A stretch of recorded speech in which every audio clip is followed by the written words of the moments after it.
Hey, what's up, YouTube? It's Mondo82. Hey, I'm putting the dynamat in right now, as y'all can see. Um, you know, the last video that I sent, a lot of guys was, well, not a lot, but a couple of guys were saying that the cheap shit will still work. And it seemed like they got a little hostile about it because I said that either dynamat or second skin is recommended. Obviously, the guys got offended because they use cheap shit, so they got a little upset, which I really don't give a shit. But like I say, I'm doing this dynamat, and some people say that you should clean the air and use a fucking heat gun, which I do have a heat gun. Had this heat gun for a year and a half, right? And prior to my old setup, I had a heat gun, but it fucking went out on me. It was a cheap one, but I got a good one.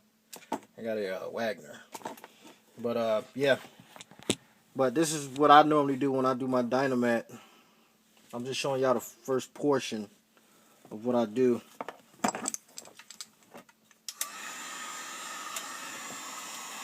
Usually I just heat it up.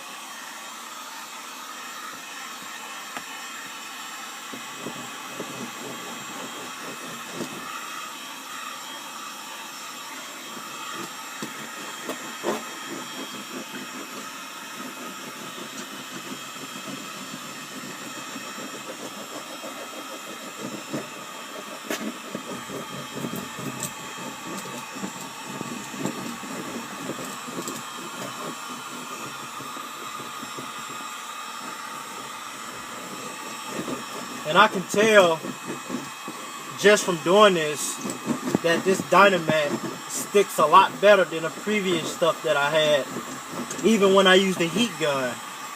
You know, personally, I think it's all about what you buy and the quality of it. People say you buy cheap shit, it's gonna still work. Bullshit. You buy cheap shit, your cheap shit gonna fall off. You know, there are numerous of people on YouTube that said that they shit have fell off because of using poor products. And I can assure you, just from doing this, that the adhesive on here is a lot better than the last stuff that I used. So I call bullshit on cheap shit sticking real good. You know, in regards to fat mat, I had fat mat a long time ago when I had a when I had my Trailblazer, and I used that. And excuse me, it's a lot better than the stuff I used on this truck, but when it comes down to it, it's still cheap. You know, like I say, the foil is different and the adhesive is different, so that makes a big difference. But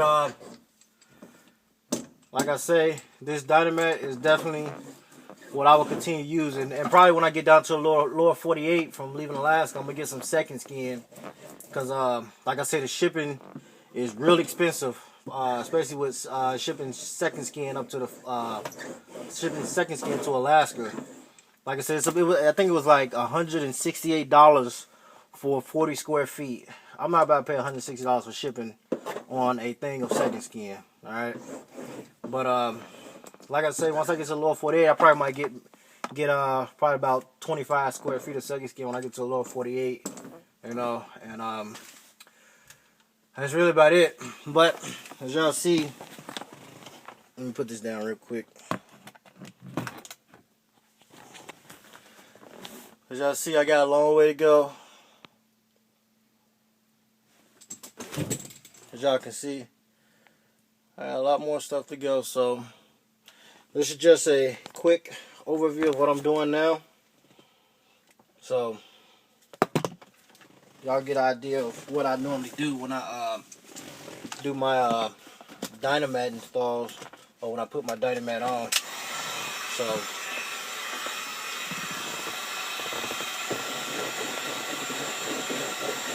and it's definitely recommended to use a heat gun. That's one thing I can vouch for.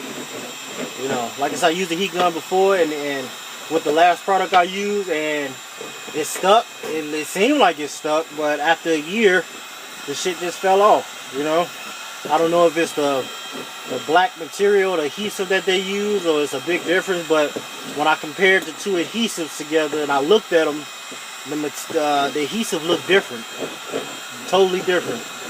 The old adhesive I had a pattern on it. I don't know why, but this Dynamat, it don't have a pattern on it. So definitely can tell you that makes a difference.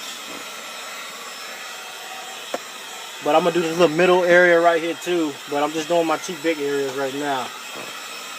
And after I do that, I'm gonna work my way all the way to the back. So if y'all got any questions about this install, just hit me up. But my arms are getting tired right now, so I'm gonna have to sign off. Alright, later.